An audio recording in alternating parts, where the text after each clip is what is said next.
All right. You comfy? Yeah, I'm good. You ready to rock? Let's do this. All right.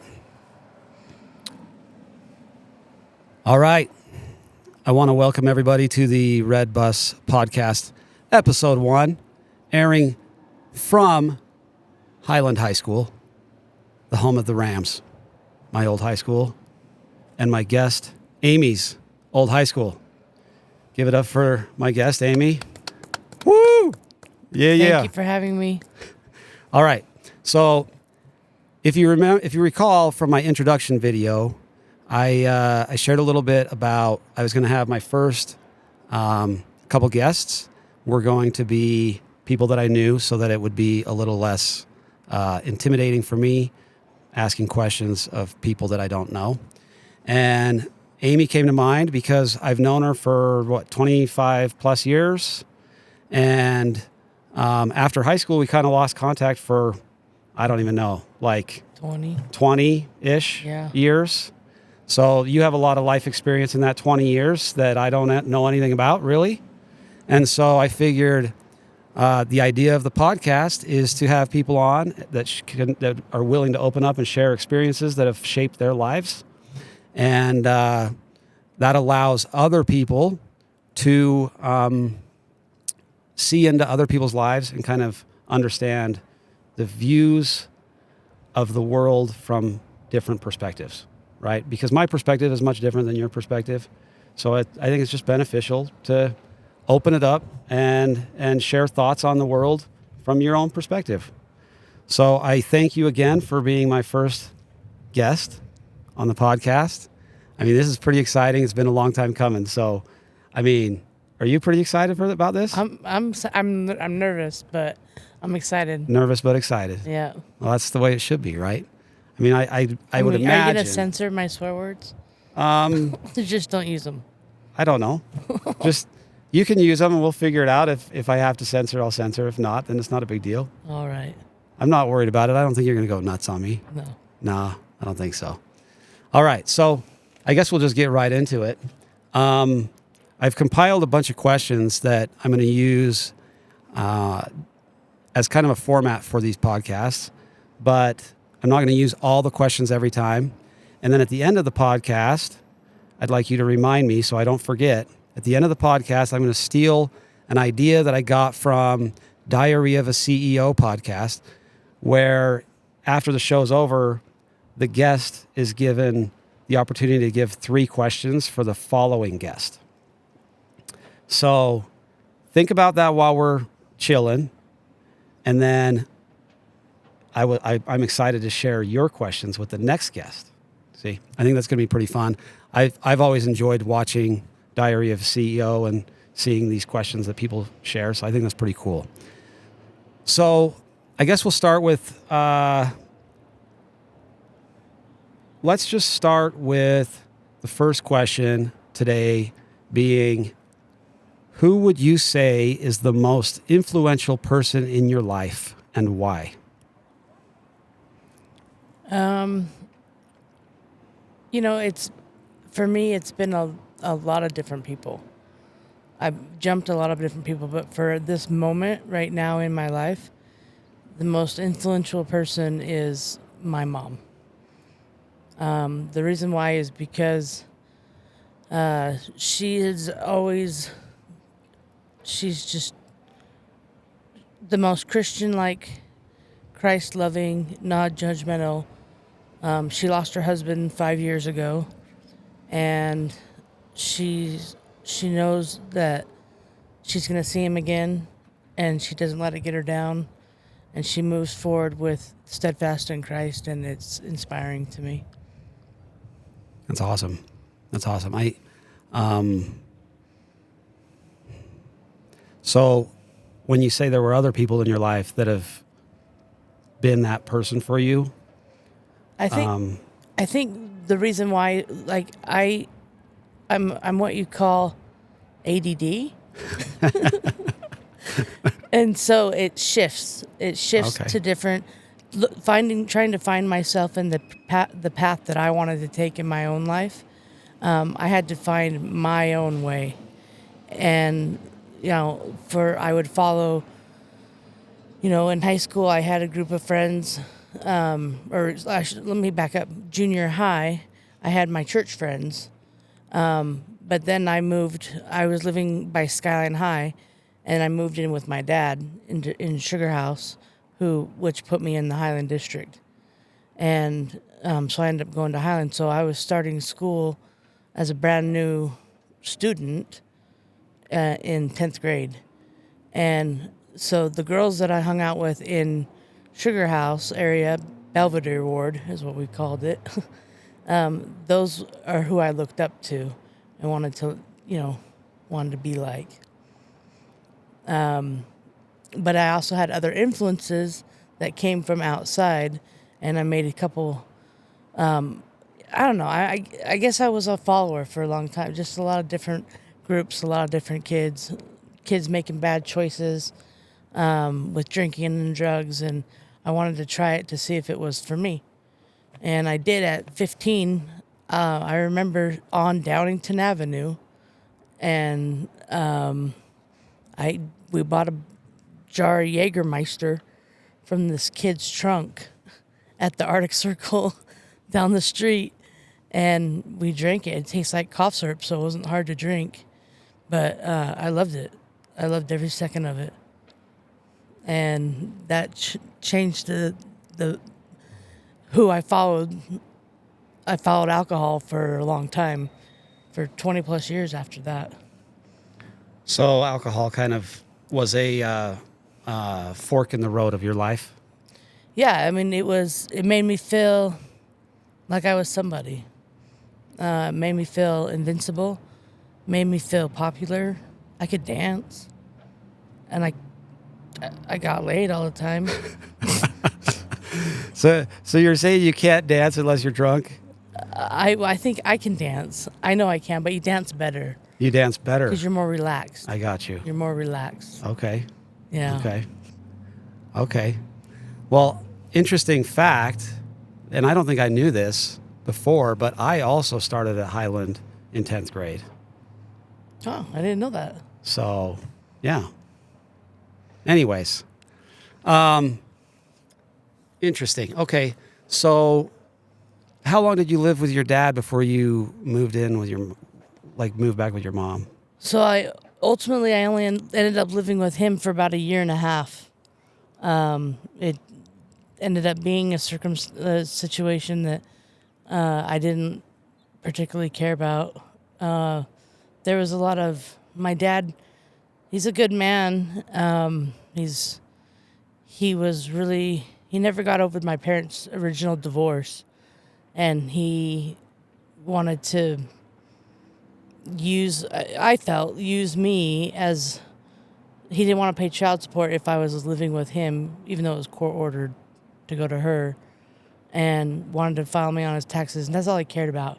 But he didn't dare ask my mom, so he asked me to ask her for child support and tax relief and credits and whatnot. And I think it for him, he said one time, he did say to me, now your mother's going to know what it feels like not to have their children around. Like he just wanted to poke her. And I worked construction for him for the whole summer for school clothes because I wanted the coolest. I wanted Lucky jeans, with the big baggy bottoms. Oh, I remember those? Lucky jeans. Yeah. Yep. And some Jabros or whatever. I wanted it all, but I had to earn it. I had to earn it to get it.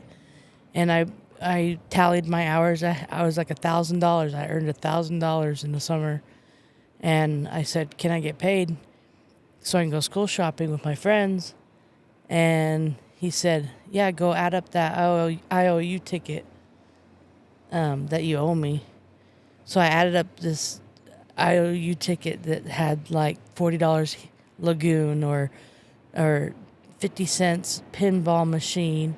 I mean, just tallied all the way down, even to, girly stuff like tampons and maxis and whatever. Isn't that what child support pays for? Why am I paying for this? So I was, when I tallied it, it came up to $995. Oh, geez. So my paycheck was $5. $5. I didn't get my luckies that Didn't year. get those luckies with that. No. No. I just said, I'm out. I can't do this.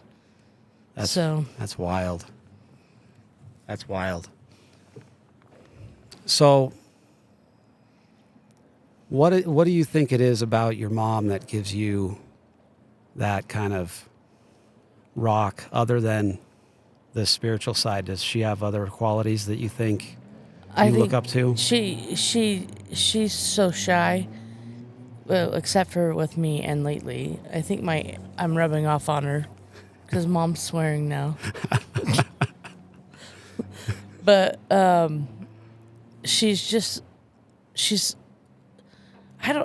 organized. I don't know if that makes sense. Like she's retired. She has her retirement. She doesn't have to work at Walmart and greet people. She was smart. She went to college. She was always she does the right thing. No matter what, she does the right thing every time. And I just want to be like that. I want to do the right thing because I'm always making the wrong choice. And then I go, oh, the right choice was what she did, Mm.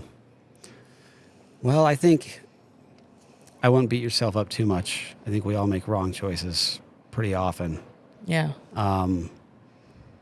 But the idea that you're able to kind of see when you make a bad choice, I think is a big deal, right? Because that helps you work on yourself moving forward. Yeah. I think too, what also helps me, I should say, when I make a wrong choice or make a mistake, I don't shame it anymore. I used to shame myself for being a bad person because I drank. You're a bad person because you smoke bud. You're a bad person because you smoke cigarettes. You're never going to be good enough. You're never going to be able to stop. And but now that I've learned the difference between shame and guilt, and I don't know, Dan, if you know what is the difference between shame and guilt? Let me ask you. You're asking me? Yeah. Oh boy. Well, I guess for me, guilt would be an acknowledgement of wrongdoing, right? And with that acknowledgement, I think comes a desire to do better. And then I think shaming comes with a whole nother layer to that. I think it's probably guilt for things that you've done. But then, like you said, you kind of beat yourself up. And when you down talk yourself and you belittle yourself, I think that is actually probably almost as harmful as whatever you're feeling guilty about. Yeah. Because I think that just takes your self-confidence, your self-worth, and everything and throws it in the garbage. And, when you're feeling guilty for stuff already, I don't think that's helpful in any way, shape, or form. So, I don't know. That would be my definition. What's your definition? I think you nailed it. In fact, you did nail it because guilt is, if I put it real quickly, shame is I am a bad person. Guilt is I did a bad thing. You recognize it. Like you said, you recognize it. And then from there, you can change in guilt. Shame is I'm a bad person. And then you have that self, negative talk. And next thing you know, it's a spiral and you don't like yourself. Yeah. And but when my therapist at the time, and I think it was Brene Brown who has a little thing about it, but Satan runs shame, God runs guilt. God wants you to recognize you made a mistake and change. Satan wants you to say you're a bad person and never change. And when that was taught to me, it was like this light bulb and a weight lifted off my shoulders. It was crazy. It made so much sense. So here's a question for you. When you felt shame before you had that light bulb go on, was it easier for you to stay doing the things that you felt guilty about? Absolutely. Yeah. I'll never change. I'll never be able to. I mean, I always felt guilt about my drinking and my drugging and my humping, all that, you know? I mean, I always felt shame about it because it was never right with my body. It wasn't right with my soul. It wasn't right with me. Yeah. So do you think there's anything, let's see how I would phrase this. Do you think that the shame came from like childhood or the way you were raised or whatever? 100%. 100%. My dad lives in shame every day. The way he talked to me as a little kid. My parents got divorced because my dad had an affair, and I remember I had heard it. I didn't know what an affair was. I was like 8 years old, and he told me. So when I heard about it, I thought he was my dad. I was a daddy's girl. I loved my dad. Wherever daddy was, I was. And so I thought if I ask him and he tells me the truth, then I'm going to be cool with him. But if he lies to me, we're done. And so I said, Dad, why did you get a divorce? And he said,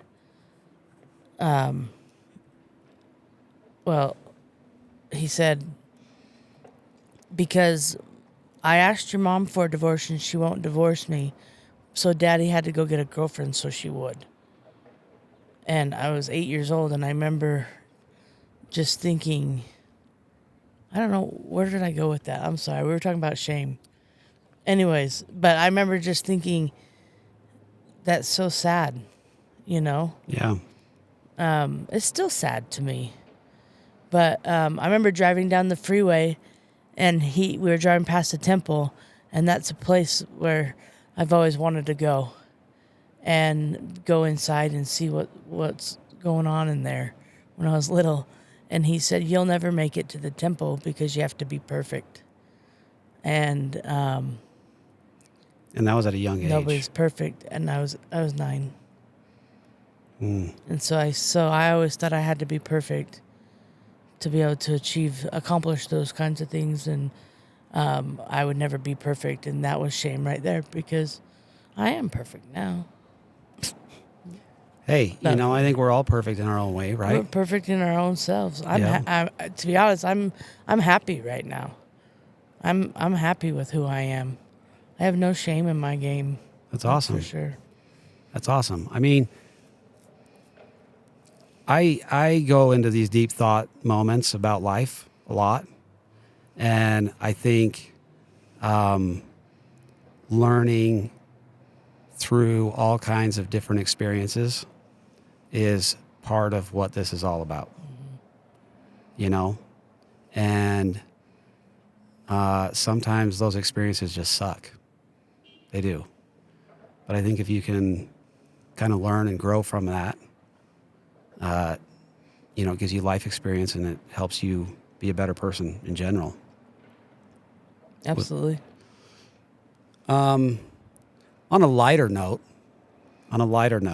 it'll go deep again. it'll go deep again, but I figure let's just mix it up a little bit. I had this question posed to me by my sister like a month ago. Okay. She said, what do you think a star tastes like if it had a flavor? Just what star? Any Just star, any like a star. star in the sky. Little. Like, what do you think it would taste like? You know, It like, would you know, the taste joke like- is I know always the exactly moon. what it would The moon taste is like like. cheese, you know, so like, what would a star taste like? Like an explosion of deliciousness in your mouth. Explosion of deliciousness. And does that explosion of deliciousness have any kind of taste, or is it just Flavor? all flavors? It's just all flavors. It's of, just like sugar and sour and a little bit of salt, you know, just to like offset the too much sweet. okay. That sounds good to okay. me. No chocolate, no. No chocolate? No vanilla, no none of that. Like I like fruit, Okay. taffy type, chewy stuff. So I was going to ask you chocolate or candy, but obviously you're a candy. I'm a candy You're kid. a candy kid. Okay. All right. What were those candies you were showing me before the podcast? What are they called? Something crunch. They're sweet tart. Sweet tart chewy fusions. Yeah, those are delicious. They are fire. delicious. You know, I used to buy candy. I'd go to the dollar store and buy the coolest candy for the little girl's soccer team that my neighbor and your kid was on. Yep. And that's how I became cool with those guys. Oh, they loved you. They loved you for sure. Not even a question. All about the candy All about it. on the candy tree. Candy is delicious. I do love candy. Do you have a favorite flavor in those sweet tarts? This is my first time actually trying them. Oh, really? But I like the yellow one. It tastes like pineapple. I'm all about the blue one. Okay. So when you're done, you go eat a blue one. You tell me what you think. All right, let's go a little deep here. Do you believe that society as a whole has benefited or been hindered by the advancement of the smartphone? Oh, hindered. Totally. Okay. Yeah. Like, okay. So I work in banking and, we're hiring. In fact, we're hiring. But we're hiring like 19 and 20-year-olds, which is great to be called a banker at 19, 20, I think. Yeah. I think that's great. But they're stuck on their phones all day. And then customers come in and they're trying to finish up their TikTok in the office or something, you know? Yeah. It blows my mind. And then I walk down the street and I see everybody with their heads down. They're going to walk into that fire hydrant, you know? Yep. It just blows my mind. Yeah. I think I'd agree with you. I mean, obviously there's definitely benefits to it. Like being able to contact my kids is a big benefit. But like you said, when I went on my mission to Chicago, I remember the first time I walked down Magnificent Mile, which is downtown Chicago. And this was like right before cell phones. And as we're walking down Magnificent Mile, you know, you say hi to people, you know, chit chat, what's up, give them a head nod, whatever it may be. Nowadays, you go down there, nobody's acknowledging anybody because they're all in their phones, you know, when they're walking. And as much as they say that, you know, social media brings people together and like having FaceTime, you can see your family and whatnot. I think those are some benefits, but I think there's definitely some aspects of it that are not beneficial. I think in a certain way we're more social, but in another way we're completely not social. You know, like if you go out to dinner and you see people just on their cell phones, you're not being social in that moment. And then I think just in general, like Facebook or whatever, the amount of just anger and hate that people feel like they can just post is pretty insane. Yeah, that really bothers me. And I have a nephew who was consumed on the iPad and the phone when he'd come to visit grandma's for the weekend, and I finally said, no more. You can't come here if you're going to do that. And so if you want to come here, don't bring your phone, don't bring your iPad, because you're here to come play, you know? Yeah. Socialize. Get to know us. Yeah. So. Yeah, it's actually pretty funny because we asked Kyler, our oldest, who's on a mission. I asked him, like what his favorite family trip has been that we've gone on. Like we've gone to Europe. Right before he left on his mission, we went to Alaska on a cruise. And he said it was the Alaskan cruise. And the reason he said that he loved that trip the most was because we had no cell service. So he said it was so nice to not have phones and for us to just be hanging out as a family. That's cool. It was a cruise? It was a cruise. I've been on a cruise. Yeah? Where did you go? We went to Jamaica, Cayman Islands, and Cozumel. But Hurricane Ian showed up, so I sat on the ocean for 7 days. So you didn't even get to go to any of those? Didn't get to any of them. You didn't get a refund? No, we didn't get a refund because they finally stopped in because they gave you one Costa port stop. Yeah. They're like, that had 10 other boats there. So there's 50 million people. It was crazy. But, I made the best of it.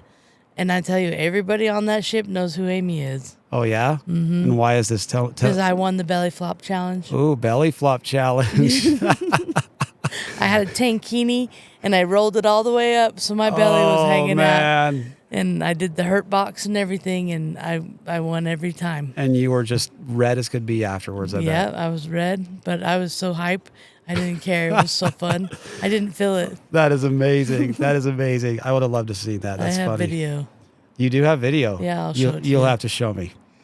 You'll have to show me. That's funny. All right. Let's go with one more question. All right? And then we'll finish with a fun one. Okay. All right. Ooh, I think this will be a good one. What misconceptions do people usually have of you? They think I'm going to beat them up when I meet them. They think I'm mean. Like from the get. They think that, that girl could beat me up, but she doesn't look like she likes me very much. Because maybe, I don't know why, but I just have that resting face in the beginning where I'm trying to figure out who you are. And then I'm going to expose myself. I will, I promise. But I don't want to go to HR. So I got to be careful. Oh, that's funny. Okay. I mean, I guess I could see that. I get it all the time at work, yeah. I could see that. I mean, I could definitely see that. What I remember from high school of you is that you were the wild one.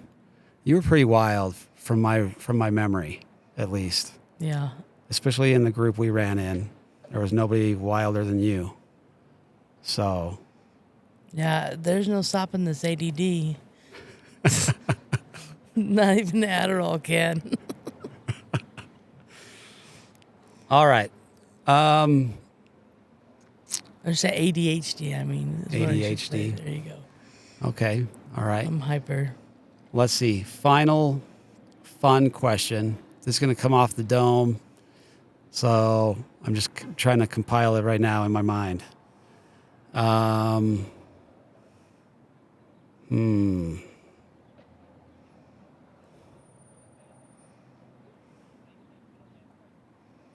Okay, so we already know you like belly flops, so we won't go into that. Let's see. If you had to choose between an old fun car or a new boring car, which would you choose? And it's just to be fun in? Or just is it like fun. Like a For example, commuter? your Jeep. I would take the Jeep back in a heartbeat. Because the Jeep was what, like a 90, no, 8 it or was something? an 06. It was an 06? Okay, so, Yeah. but it's still the same body style as those older ones. I think it was the last year they made Last that or year. something. So you would take the old car over the new car. Yeah, it was fun. I like to have fun. Yeah. I like to have fun. Period. So what makes a vehicle fun? Well, that particular one, it was on a 4-inch lift, and I looked sexy in it. I mean, how could you not? And you can climb up mountains. You can, you just drive around, and people just look at you like, "Oh, she's so cool."